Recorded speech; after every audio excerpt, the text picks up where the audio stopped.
As you might know, I'm a failed independent filmmaker in a previous life. Specifically, I've directed or produced 3 live-action films that have barely been seen. So when I say that nearly any publicity is good publicity, it's not just a cliche. I know this from experience.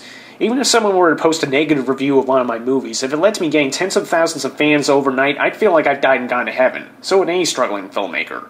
But apparently not Tommy Wiseau. Who's he? Yeah, I barely heard of him either.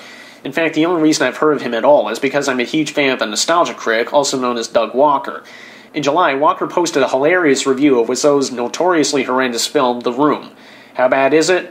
Well, if the review is anything to go by, imagine a pretentious college play with dyslexic and over-the-top dialogue, plot holes the size of Kate Gosling's ego, and a lead actor-director who speaks worse English than Ozzy Osbourne.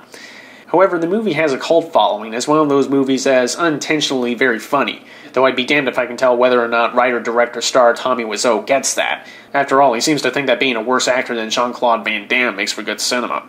He certainly didn't seem to get that because of that review. He suddenly had a ton of new fans on his Facebook page and people wanting to see The Room, because a mere day after this happened, someone from his production company ordered the nostalgia critic to take down the review.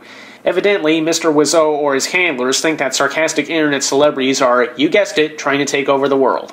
Of course!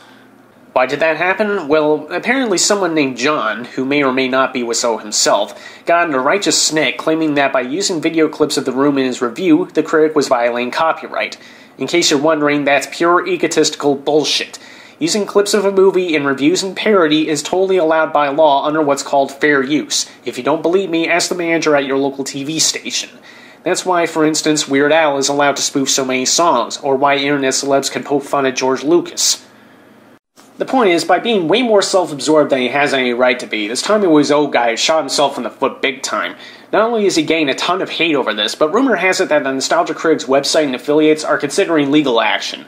I say the critic should just put his original review back up. If Wiseau or any of his goons threaten to sue again, they can bring it on. Not only will he be laughed out of court, but it will probably end his so-called career faster than one of Mel Gibson's cell phone tapes. That reminds me. Tommy, one independent filmmaker to another, if this John guy really is on your payroll, fire him.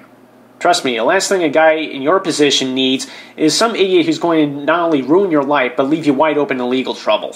Enough said.